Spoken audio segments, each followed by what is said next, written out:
Welcome back to Just Chattin', and this is the series of videos we do on Thursday and Sunday evenings, ordinarily, just for our own amusement. Now, this is the final episode of Nutmeg and the Ginger Sock Puppets Autohagiography, episode 6, and this will be airing on Friday. And then when we get back together on Sunday, because I don't want to rush the final evaluation, I'm going to lay out for you what I think are the important points and what we should be drawing from this, because there's a lot buried in this. And, well, it's not Meghan Ginger. None of it's good. But I think in some ways it's a lot more troubling, certainly more troubling than I expected. So I want to save that so that we have adequate time to look at episode 6 and then adequate time to look at the docudrama in its entirety so that we can evaluate it more responsibly. All right, so when we get back, we will get started.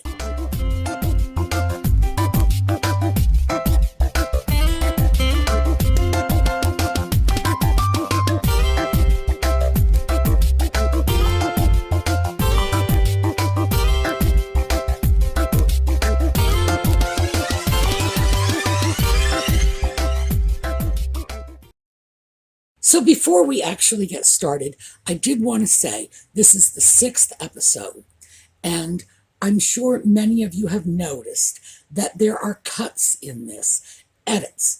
I've had to go back and forth to my notes very frequently in this, mostly because unlike research of real events, genuine history that has a flow and makes sense, this is all fabrication.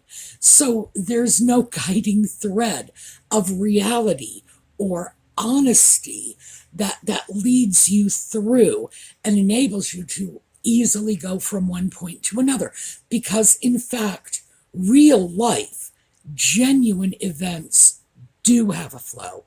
They do go from one event relatively seamlessly into another in most cases. This is something very, very different. So what I want to start off by saying is, as we go into this last episode, it's very important to remember that Nutmeg is an actress. She's not a very good actress, but she is an actress. And what that means is when the camera is rolling, she is giving a performance. In this case, it's probably the performance of her lifetime, because she has a genuine stake in selling us on the part that she's playing. But we can't lose sight of the fact that when she says the real me, we're not going to see that. I don't know who is going to see the real her, but we're the audience, and she is a performer. We are going to get a performance every single time because we're not real to her. And like I say, we're the audience. She's the performer, and we've got that fourth wall, and she's not going to break it. So we have to keep that in our head and remember that if she's putting it out there, it's because she wants us to see it. She wants us to perceive events in the way she is laying them out. So please don't make the mistake of saying, oh, I saw a tear in her eye, left eye, or whatever. That means, no. We have to be extremely cautious about that. There are body language experts who can analyze this, but for most of us, no, no. What we're getting is what she intends to feed us. We're not getting anything from her that she isn't intentionally giving us. So just keep that in mind. It's not the way it works with real people who are not involved in the entertainment industry. So I'm just throwing that caveat out. So episode 6 in the Autohagiography is their flight, their desperate flight pre-COVID from Vancouver to LA. Now, the way they've got this set up, they are on Vancouver Island. They are hiding out somewhere. I believe we have determined that it was the home of a Russian oligarch. Seriously, that's the sort of thing I've read, although I haven't been able to verify it. Who knows where they were? Some island in Vancouver. And they couldn't stay there. Why? Because they were surrounded by the paparazzi. Well, this is really interesting because they're videoing and documenting this whole thing. And all I have been able to see is a couple of boats out on the water, which is hardly unusual. This is an island. That's the water. Boats are out there. And one guy in their driveway. I could not in any way determine whether or not these people were professional photographers. There was nothing in their appearance that suggested to me that they were carrying photographic equipment or anything like that. Now, it's, I don't see well.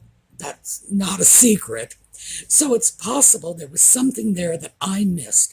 But I have to say, from my observations, I saw nothing any more unusual than I have ever seen on my own camping trips into the woods or other secluded areas. Nothing said, oh my gosh, we're being surrounded by the paparazzi. I didn't see that. So do I believe it's so? No.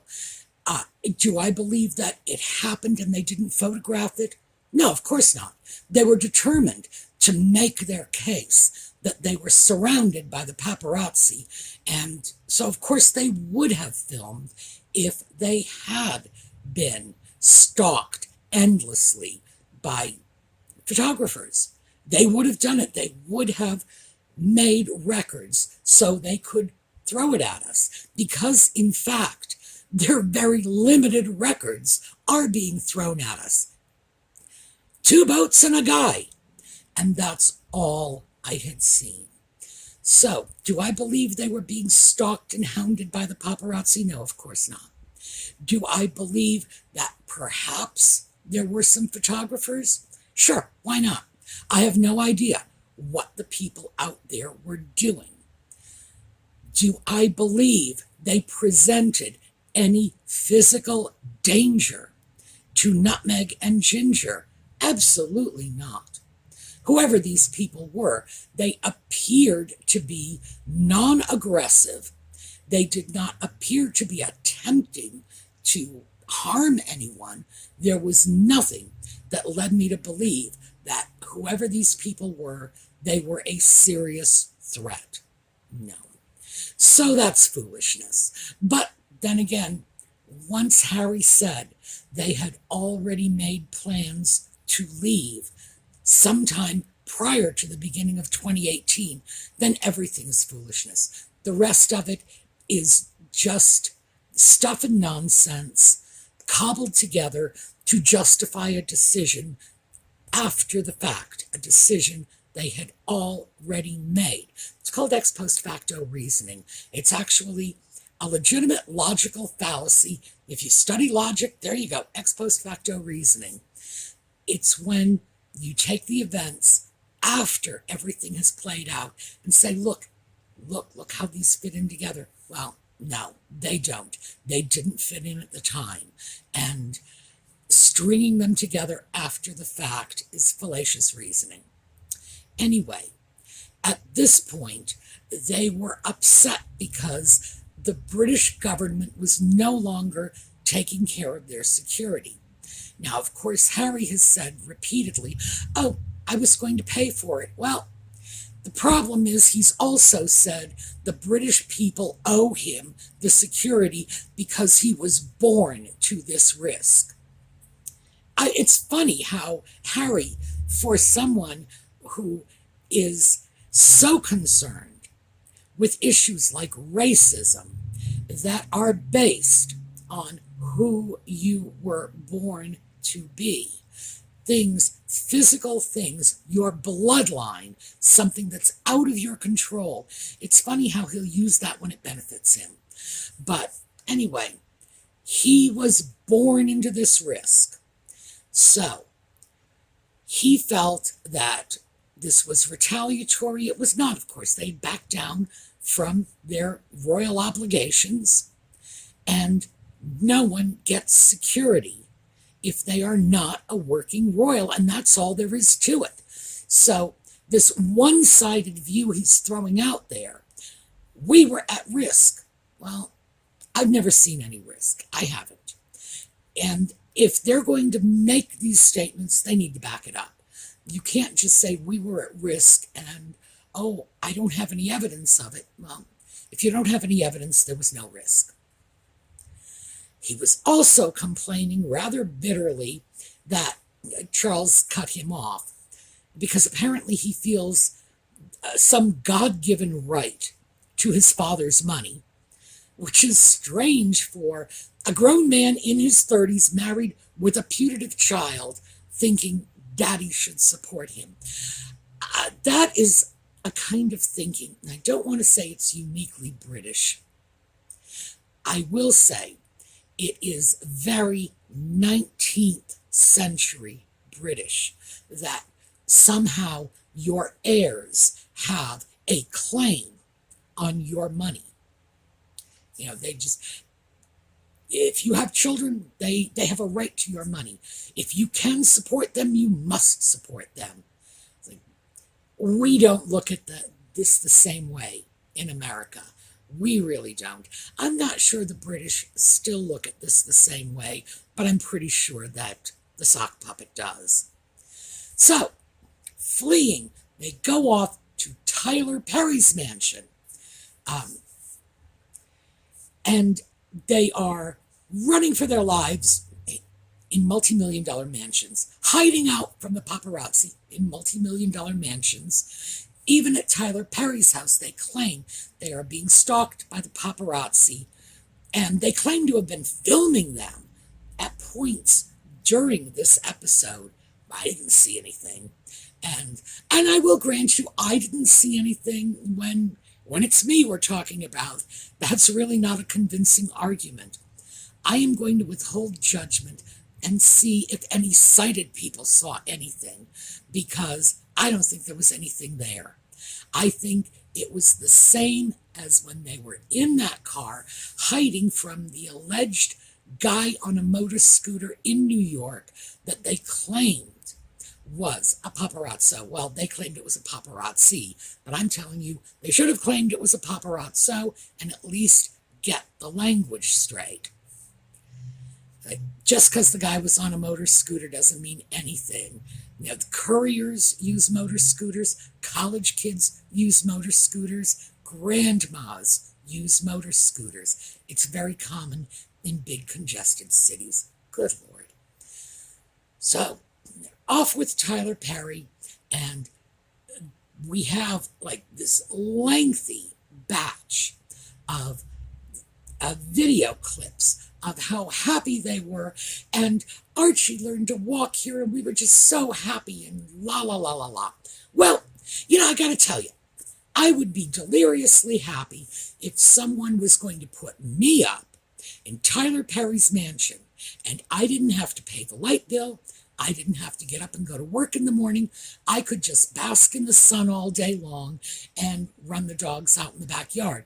Who wouldn't be happy?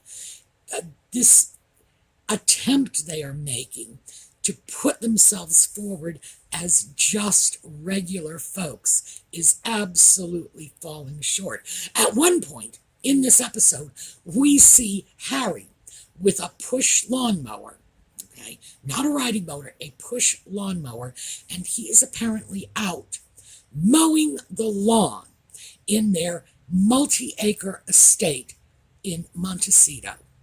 Now, I have mowed my lawn, and I have 1/3 of an acre. That's all, 1/3 of an acre. There are parts of the country in which that's practically, a farm. And I've lived in cities, so I know. You got this kind of land in the city, and people expect you to grow crops in your backyard or maybe raise cattle. I am in a rural area, and this is considered a postage-size yard. That 1/3 of an acre takes me, on a good day, 40 minutes to mow. On a good day, if I'm not stopping and I'm just going straight through, are we really supposed to believe that Harry is out there mowing that lawn in Montecito? Good heavens. Again, we're meant to see this. This is what's being put out for us. They might as well have set the table and handed us a knife and fork and said, here, eat this for dinner, because that's how obviously they are feeding us this story. So, Tyler Perry's house, off to their own house, and look how happy we are. Good heavens. So, let me just excuse myself for a second. I'm going to check my notes. I'm back. Okay, then we go on to the lawsuit with the mail. And at this point, Nutmeg is denying, because she did not do this in previous episodes, and I remember pointing that out. She is denying that she ever authorized those 5 friends, remember, the ones who gave their story to People magazine, including excerpts of the letter she wrote her father that started that whole letter thing.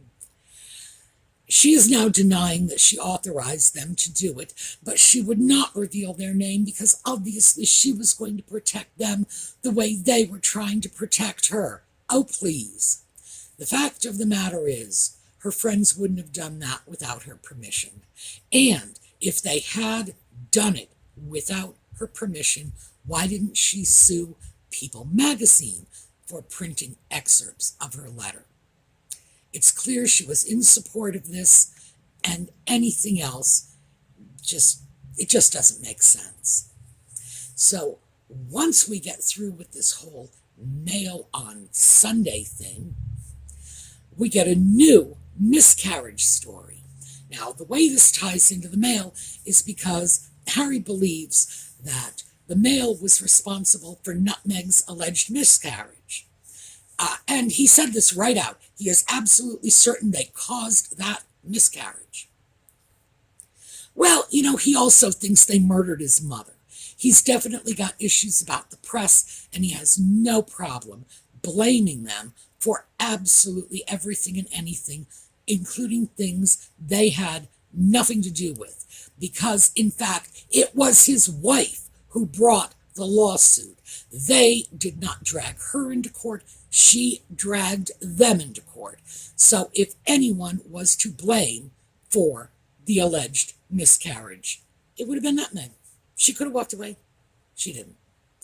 Well, the new spin on the Nutmeg miscarriage story is now she collapsed in the presence of her friend Abigail Spencer. And this is what Spencer said, that she was having abdominal pains and she collapsed right on the floor, right in front of me. And then Nutmeg says it was the next day that she had the miscarriage. Well, here, this doesn't make sense, and here's why. Again, common sense. If you witnessed a pregnant friend complaining of abdominal pain and collapsing on the floor in front of you, what would you do? If I witnessed a pregnant enemy doing something like that, I would call an ambulance regardless. It wouldn't have to be a friend. If it were a stranger on the street, if it were someone I absolutely hated, I would still do the right thing and call an ambulance. But Spencer didn't do that. So I'm having a hard time giving this new version any credibility. I expect this is because many people, myself included, have questioned whether or not any miscarriage actually took place. The story that was published, Nutmeg's little, let's just ask each other if we're okay story, that nonsense, as we all know, was cribbed from another story written by someone else about their miscarriage. There had been nothing said at all for many months, and there were a lot of aspects to that story that were very, very hinky, including the socks puppet in the hospital with her when all of the hospitals were in lockdown because of the pandemic. Well, again, all we have to do is bring common sense into it. And we're going to bring Judge Judy into it, because one of the things, I used to watch that show years ago when she was, I don't even know if the show's still on. It was on a long time ago. She used to say, if it doesn't make sense, it's because it didn't happen. Does it make sense that anyone would have watched a pregnant woman collapse in pain on the floor in front of them and not gotten help? You don't even ask them if they want help. You call an ambulance. If they say, no, I'm fine, you call the ambulance anyway, because anyone would realize this is a potentially serious medical situation. Better safe than sorry. So, do I buy that? No, not for an instant. But I do think, once again, because Nutmeg is using this to try to shore up the shortcomings of so many of her tall tales, I think this is just another tall tale that she is shoring up by bringing this alleged witness who is going to verify the fact that she was having a miscarriage. But it doesn't match the original story. Sorry. And speaking of the pregnancy, we all know they announced it on Valentine's Day. And at the time, many, many people had resurfaced the fact that Diana announced her pregnancy with Harry on Valentine's Day. Believe it or not, the sock puppet actually sat there and swore that was a complete coincidence. He didn't know his mother announced her pregnancy with him on Valentine's Day. This is the person whose entire adult life is wrapped up in being his mother's son. Oh, and why wouldn't Diana have told him this in one of their many spiritual communes? Because he's certainly indicating that he is in contact with her. She never thought to say, by the way, I announced my pregnancy with you on Valentine's Day. So, while we're on the subject of the pregnancy, the sock puppet actually sat there and claimed that he had no idea that Diana had announced her pregnancy with him on Valentine's Day. And the fact that they announced their so-called pregnancy on Valentine's Day was merely coincidental. That was one of the most laughable things, because this is a man whose entire identity is wrapped up in being his mother's son, and he is claiming some kind of weird supernatural communication with his mother. So even if he didn't know from his own information that his mother announced the pregnancy on Valentine's Day, I don't understand why she didn't mention it to him in one of their many seances, or whatever method she's using to communicate her ongoing interest in his life to him. If he feels his mom's with them, Well, why isn't she telling him useful things like that? No, apparently it's all coincidence. And I don't even know what to say about that. Like I said, it was laughable because this was just, it was such an over the top lie. Of course they knew. Of course they did this on purpose. They just don't want to own it. And from there, we go on to the Oprah interview. Nutmeg, in true Nutmeg style, believed, or says she believed, and I actually think this is true. I think this is one of the rare moments at which we are getting reality from her. She thought the takeaway from the Oprah interview, the big blockbuster, was going to be her revelation of her suicidal ideation and not the racism. I believe that's true because, of course, her feelings of depression and whatever, and again, it's not something I buy into. That's about her, 100% about her. And racism is about a whole bunch of other people. So do I believe she wanted that to be what people took away? Do I believe she thought that would be the big story? Of course. Why wouldn't she think the big story would be exclusively about her? That one absolutely rings true to me. They spoke about Philip's death, and of course they had spoken throughout the many episodes at other points about Philip, that, they had this good relationship with Philip. Well, it wasn't good enough to silence them when he was dying. And all I can say is if that's how they characterize a good relationship, I am so grateful to find myself on the wrong side of them because I don't want to be their friend if that's how they treat their friends. So most of the rest of what goes on in this episode, well, it's mostly schlock and rah-rah. Oh, look, we're running with the dogs. We're hiding Easter eggs for the kids. Oh, look, we're just a normal family just like everybody else. And yeah, because, we all live in a mansion.